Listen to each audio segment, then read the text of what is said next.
शगुफ्ता एजाज का खास टोटका सस्ता फेशियल वो भी घर पर।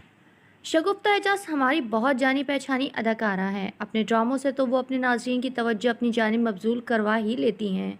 इसके अलावा अक्सर अपने यूट्यूब चैनल पर अपने खाने पकाने की वीडियोस अपने नाज़रीन के साथ शेयर करती रहती हैं। लेकिन वो एक बेहतरीन अदाकारा के साथ माहिर शेफ़ और एक मंझी हुई ब्यूटिशियन भी हैं। वो अपना तजुर्बा भी अपने वीडियोस के ज़रिए अपने नाज़रीन के सामने पेश करती हैं। इस दफ़ा उन्होंने टीन एजिस बच्चियों का एक देरीना मसला हल कर दिया।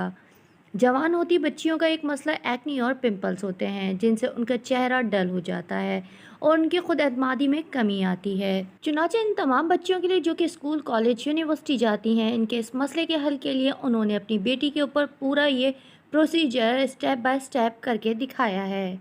सबसे पहले क्लींजर से चेहरे की क्लींजिंग करें और क्लींजिंग से पहले हाथ अच्छी तरह धो लें ताकि किसी किस्म की जरासीम चेहरे पर ना लगें। इसके बाद हाइड्रो बूस्ट फेस वॉश से चेहरा अच्छी तरह धोएंगे। इसके बाद चेहरा खुश्क करके स्किन पिलर से स्किन को पील करेंगे। ये स्क्रब की जगह इस्तेमाल होता है। यह स्किन को अंदर तक साफ करके जिल्द को मुलायम और हमवार कर देता है। ये सब हल्के हाथों से करना है वरना एक्नी ख़राब हो जाएगी। इसके बाद किसी अच्छे स्किन टोनर से स्किन को टोन करेंगे और जब टोनर खुश्क हो जाएगा तो फिर मास्क लगाया जा सकेगा।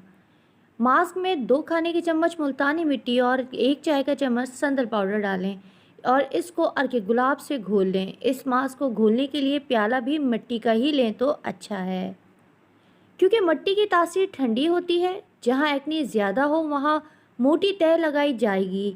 जब मास्क खुश्क हो जाए तो इसे नीम गर्म पानी से धो लें।